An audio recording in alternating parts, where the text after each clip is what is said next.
20th Century Boys, uma história sobre um grupo de amigos que na infância criou um símbolo e um plano de destruição global, o qual seria impedido por eles próprios.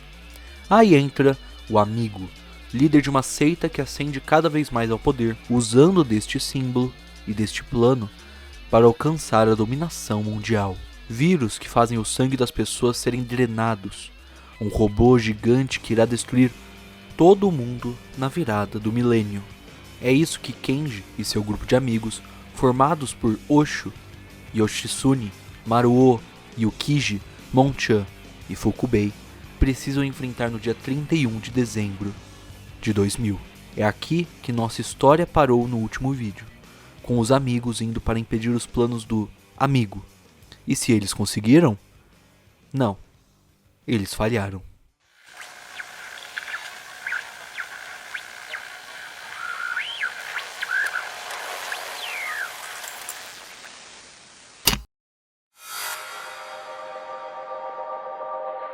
No mundo do século XXI, em 2014, encontramos Kana Endo, uma garota de 17 anos.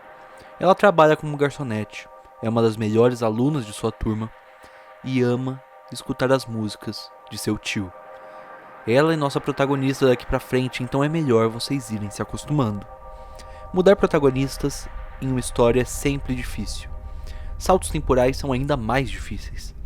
Urasawa nos coloca em uma situação em que ambos são necessários, e ele tem muita parcimônia em nos contextualizar nesse novo mundo. Para começar, Kana é uma protagonista carismática e muito poderosa, com simples detalhes como sua relação já vista com Kenji e o fato de ela ser filha de nosso vilão, o amigo, já sendo suficientes para que nos apeguemos a ela de imediato. Além disso, nos são colocadas diversas situações que pincelam detalhes deste futuro, assim como uma contextualização de onde nossos personagens se encontram quase 2 décadas depois. Kana é essa jovem que desconfia da polícia por saber do papel crucial que ela teve no Ano Novo Sangrento, mas é colocada diante de Shono, neto de um lendário detetive que vimos desvendar todo o mistério no começo do mangá e acabou sendo morto por isso.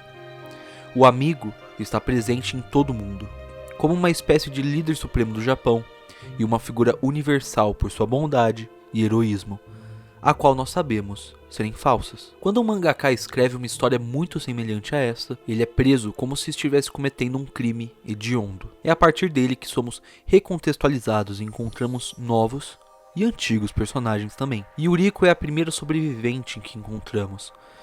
Ela é como a mãe de Kana. Ocho retoma a alcunha de Shogun dentro da prisão, onde o mangaka o encontra e com quem consegue fugir. Aí chegamos em uma das personagens que eu mais gosto, que é Koizumi, a segunda nova personagem dessa história e das apresentadas no futuro, uma das de maior relevância. Ela não apenas é um ótimo alívio cômico, que alivia todo o peso que carrega essa parte do mangá, como também é a ponte para reencontrarmos com Deus, agora rico graças aos seus poderes de previsão do futuro, e Yoshitsune, líder de uma pequena resistência que conseguiu se infiltrar no campo de reeducação onde Koizumi foi levada, a Amigolândia. A Amigolândia é um dos pontos altos de 20th Century Boys. Não apenas dá peso ao mundo que está sendo construído, com uma composição muito boa de como é o mundo nas mãos do amigo, assim como é um meio também para nos conectarmos aos flashbacks da história. Isso nós, porém, falaremos um pouco à frente. Estou me preocupando pouco em ser fidedigno em relação à ordem dos eventos aqui nesses vídeos, pensando muito mais em como contextualizar a leitura proposta e relembrar os eventos para os amantes do mangá e possíveis curiosos que não temem spoilers. Ainda que, nesse é um dos poucos casos em que eu recomendo que deveriam. Dando um passo para trás, antes de ir à Amigolândia, tanto o mangaka quanto Koizumi são colocados em situações onde escutam de Ocho e Deus, respectivamente, sobre o que verdadeiramente ocorreu no Ano Novo Sangrento. É finalmente aquele que acreditávamos ser o clímax do mangá, agora um mero acontecimento histórico e uma lembrança para cada um desses personagens, inclusive Shono, que eventualmente ganha a chance de escutar a música de Kenji, a qual Kana tanto ama, uma canção que ele cantou às vésperas do fim do mundo, intitulada Bob Lennon.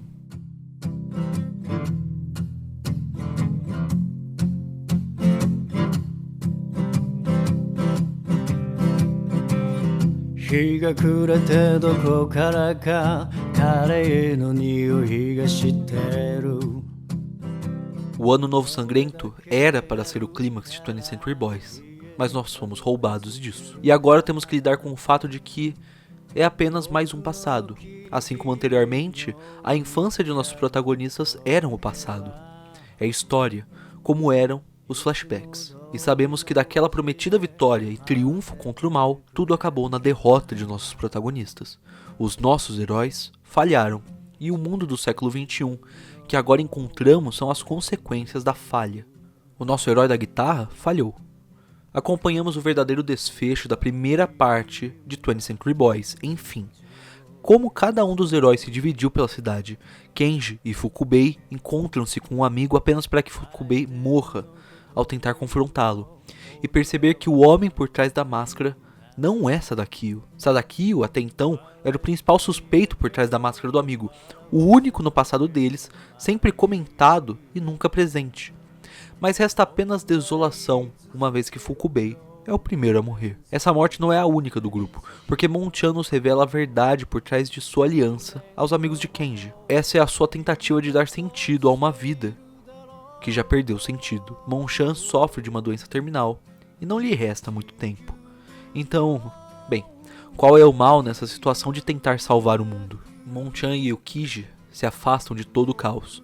A morte de Fukubei coloca Kenji e Maruo em direção ao robô gigante, ao som de 20th Century Boys, e no caminho Osho se junta com eles. Osho escala o robô ao lado de Kenji, mas o herói da guitarra não quer permiti-lo continuar a arriscar sua vida. Como se o conselho de Fuja não estivesse valendo para ele.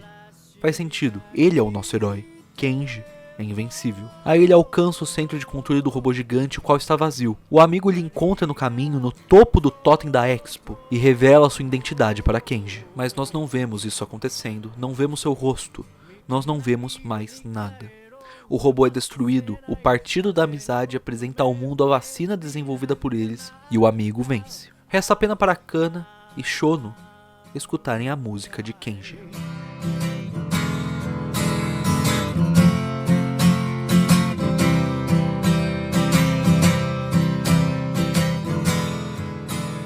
Bob Lennon é tematicamente uma das partes mais importantes de 20th Century Boys, e aqui é onde a escutamos pela primeira vez, mas muito longe de ser a última. O capítulo em questão deveria ter sido uma luta entre os dois robôs gigantes, mas após os atentados do 11 de setembro, Urasawa ficou receoso de escrever sobre tamanha destruição. Acredito que foi para o melhor. Tudo que acompanhamos sobre o passado desses personagens ganha muito mais relevância quando simplesmente vemos Kenji cantando sua música sobre a esperança de voltar para casa, para um lugar onde as coisas estejam bem. E no futuro essa música faz Kana se sentir invencível. É uma forma simples e breve, mas poderosa, de nos ajudar a entender o poder que Kenji tem enquanto protagonista, nem mais presente e apenas símbolo agora dessa história. Ele falhou, sim. Nós vimos as consequências dessa falha e agora vemos como ela se deu. Mas ele é maior do que a falha. O peso de sua falha é gigantesco sobre os personagens, mas é muito maior o impacto que ele causa enquanto tio, enquanto amigo, e sim, enquanto músico também. Enquanto herói, também. Bob Lennon guarda tudo o que faz de Kenji um personagem maravilhoso. E 20th Century Boys é uma história melhor por termos um capítulo inteiro onde simplesmente podemos vê-lo cantar antes de todo o caos se encerrar.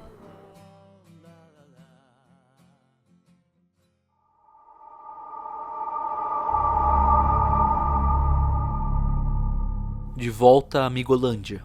Koizumi não consegue ser convencida pelo controle mental feito pelo partido. Saber a verdade sobre o Ano Novo Sangrento assombra e transforma a menina. Isso a leva a conhecer Yoshitsune e com a ajuda dele ter acesso ao último desafio da Amigolândia. Durante as primeiras 50 edições da história, os flashbacks são os mais importantes elementos. Eles contextualizam e movimentam a trama, mas depois de tantos anos passados para esses personagens, convencer o leitor de que os flashbacks podem trazer soluções ou usá-los como gatilhos para a história seria, no mínimo, um pedido exagerado. A solução se encontra na Amigolândia, onde por meio de realidade virtual, o amigo recriou toda a sua infância e o passado de Kenji com seus amigos, dando vida a um tempo que passou, de modo que os personagens do presente podem interagir com o passado. Assim, Koizumi tem um encontro com as mentiras de 1970 e 1971. Ela encontra o amigo, ou pensa que é o amigo, e ao ver o rosto dele, é jogada para fora da atração virtual. De volta à sua vida comum, ela reencontra esse rosto na forma de um professor substituto, Sadakio. Sadakio tem uma história tocante, sendo um homem que escolheu ser professor para lembrar de cada um de seus alunos, mesmo os mais desajustados, e ele se revolta contra o amigo, algo que sempre tentou fazer e sempre foi impedido. Ele é atormentado pela falta de imagens que tem de sua própria infância. Ele é atormentado pelo fato de que a única pessoa que já foi amiga sua foi o próprio amigo, que o usou e o usou e o usou por tantos anos e para tantas mentiras. Mas ao lado de Koizumi, ele reencontra um professor que não apenas lembra seu nome, como também tem aquele que é o único objeto de seu desejo, uma única foto de sua infância. Se Sadakio não é um amigo, então quem é? Vamos recapitular as coisas até aqui. Há muito nesse segundo grande arco do mangá, e talvez seja bom colocar tudo na mesa, inclusive o que ainda não foi dito sobre essa parte. Ela poderia ser dividida em vários mini arcos, mas mais uma vez vai ser uma exploração de 20th Century Boys em seu todo, e não vários vídeos resumos. Então, vamos recapitular algumas coisas. Yotsune é líder de uma pequena rebelião. Maruo é revelado estar vivo, sendo assistente de um grande cantor, o segundo homem mais famoso do Japão, apenas atrás do amigo, é claro, e que é um falso apoiador do amigo. No passado, Monchan morreu nas mãos de Sadakio, e o próprio Sadakio é em tese morto aqui no presente, após trair o amigo e queimar o seu museu. Um museu construído apenas por memorabilias de um passado que apenas para ele e nossos personagens tem algum significado. A nossa protagonista, por sua vez, passa boa parte de sua história com a ajuda de Shono, indo contra a polícia e unindo as máfias de Tóquio para impedir um vindouro plano de assassinato do Papa. Depois disso, ela ainda descobre a verdade sobre seu pai, o qual já sabemos há tempos ser o grande vilão da história. Com isso tudo, nos resta apenas Osho, o qual se encontra a caminho de sua antiga escola, onde o seu passado está prestes a ser testado, em especial as mentiras de 1970 e 71. As pistas nessa sequência são sutis, mas movimentam as resoluções. Yoshitsune e Yuriko ligam para o velho professor deles, que sabe quem foi o responsável por entortar as colheres da escola de maneira misteriosa. Maruo reconhece o rosto desenhado por seu chefe e vai em busca da teórica família de um velho amigo. E cada vez se torna mais e mais claro quem é o amigo. Nada disso importa, porém, porque ele próprio se coloca no caminho de Osho. Osho está na escola, onde encontra Yamane, o criador do vírus que matou tantos no passado, e um outro antigo colega de escola seu. E tudo se culmina, é claro, porque tudo se culmina no amigo. E é na escola que todos esses personagens encontram o amigo.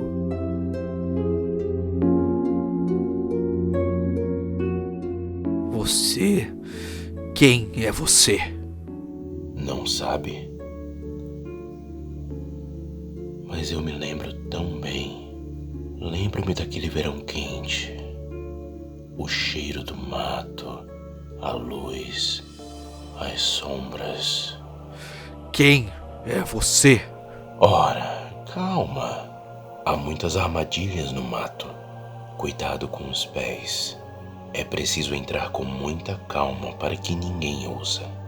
Afinal, é uma base secreta. Veja Shonen Magazine, Shonen Sunday, Able Punch, os mais novos sucessos musicais do além-mar na Rádio Fan. Mas há algo que desperta ainda mais interesse. O livro de profecias. Primeiro, bombardearam São Francisco e Londres com armas biológicas. Explodiram o aeroporto e as pessoas não tiveram para onde fugir. E, no ano de 2000, último dia do século XX, o mal começaria seu plano de destruição da Terra. Fascinante. Tão fascinante, mas mesmo assim... Quem é você?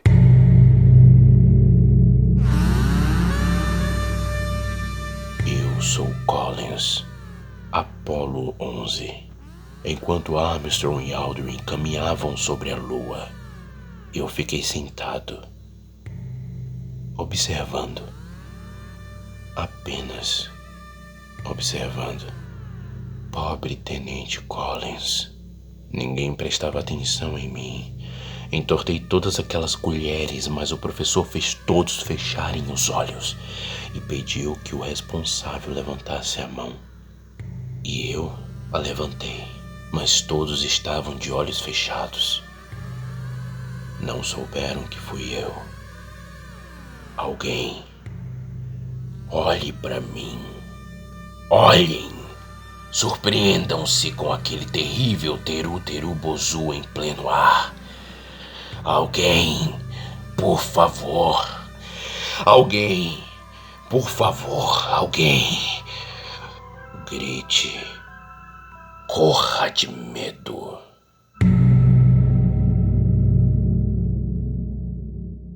Absolutamente nada disso acontece.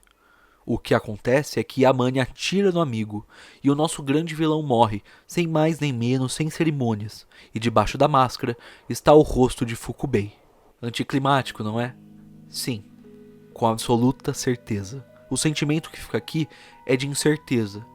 Ainda resta muito para a história acabar e o nosso vilão foi morto. Então o que acontece agora? Kana continua a liderar os esforços para impedir o assassinato do Papa, mas antes disso ela, Koizumi e Yoshitsune retornam para a atração virtual. No mundo real, Osho e Yuriko e os agentes do amigo sofrem de terrível medo, incertos do que irá acontecer no futuro imediato, e sendo assombrados. O amigo está morto, não há dúvidas sobre isso. Não há nada sobre sua morte no livro de profecias. Também não há nada sobre sua morte no novo livro de profecias, o qual conhecemos mais cedo na história, parcialmente revelado por Monchan antes de sua morte, e incompleto para todos fora do partido. Mesmo para aqueles dentro do partido está muito incerto o que está para acontecer. Como foi tão fácil matar um amigo? Isso não deveria ser possível. Ao redor do mundo, um vírus está sendo testado. Keroyon está vivendo nos Estados Unidos com seu filho, arrependido de anos antes não ter atendido ao chamado de Kenji, e ajuda um garoto que tomou uma misteriosa vacina que lhe protegeu desse vírus. Vacina esta criada e levada adiante pela mãe de Kana, a qual a própria garota descobre se tratar daquela que balanceava Yamane. Enquanto Yamane criava o vírus, ela criava as curas. Ela fazia parte do jogo do amigo, e agora está indo ao redor do mundo, tentando pará-lo. A atração virtual nos devolve a 1970 e 1971, em busca de, enfim, nos levar a descobrir suas mentiras. Primeiro, Fukubei inventou um fantasma em uma casa com a ajuda de Sadakio, mas ninguém foi convencido, ninguém teve medo, ninguém se importou ou o notou. Um ano depois, em 1971, ele fingiu a sua morte por enforcamento, morreu e voltou, maravilhando Yamane e uma segunda figura que acreditamos se tratar de Sadakio, ainda que no futuro a história nos dê motivo para duvidar disso. Por ora, porém, o que a história nos mostra é o amigo entrando na atração virtual, se aproximando da jovem imagem de Fukubei e o matando. E é por isso que Donkey foi morto. Ele esteve lá, naquela mesma sala de ciências, e não acreditou nem por um segundo nas mentiras de Fukubei. Isso fez ser morto anos no futuro, movimentando Kenji a se tornar o herói da guitarra, e todos os nossos personagens a seguirem seus passos. E no mundo real, o que era uma assombração se torna fato. O amigo vive.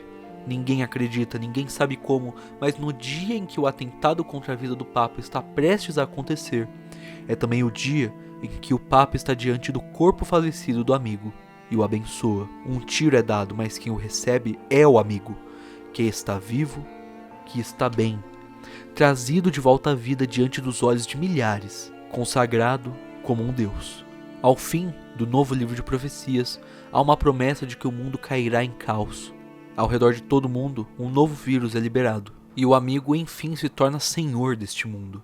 Então resta apenas abraçar o caos e aceitar que sim, mais uma vez os nossos heróis falharam.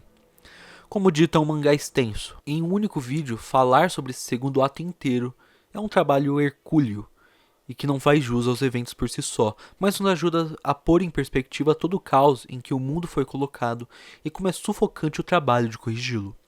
Os nossos heróis falharam e falham constantemente, com o amigo sempre um passo à frente, de modo que se torna quase insuportável a simples ideia de que há qualquer esperança que seja. Qual esperança pode ser construída em um mundo dominado por alguém que quer ser notado, por alguém que quer gritar, por alguém que quer que os outros tenham medo? Acredito que a chave para compreender tudo isso está nas mentiras de 1970 e 71.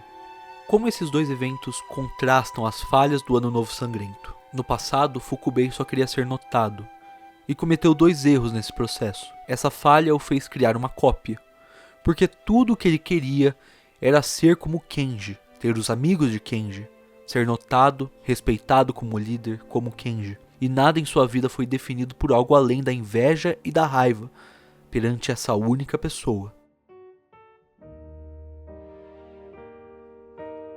Em 31 de dezembro de 2000, os amigos lutaram de verdade. Pessoas comuns com passados banais e vidas simples, enfrentando o gigantesco fim do mundo, na forma de um mal. Mesmo a falha deles foi sincera, lutando por algo que acreditavam, e algo bem maior do que eles. Ainda que em momento algum suas lutas sejam postas adiante de suas vidas. Não à toa o ensinamento maior de Kenji segue sendo o pedido de que fujam, caso o mal seja grande demais. Não à toa eles continuam lutando, querendo voltar para um mundo que lhes seja significativo, e diante disso não há falha alguma que pode parar alguém. Como Kenji canta em Bob Lennon, essas coisas permanecerão, seja 5, 10 ou 50 anos no futuro. Essa vida e esse amor que se nutre se manterá. E não há falha que pode destruir para sempre algo que é verdadeiro. Mas não é preciso tanto.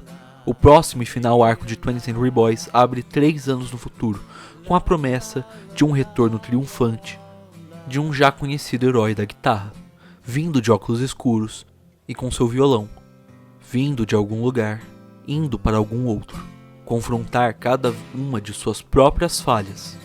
Talvez esteja indo só de passagem, mas é mais provável que esteja indo para ficar.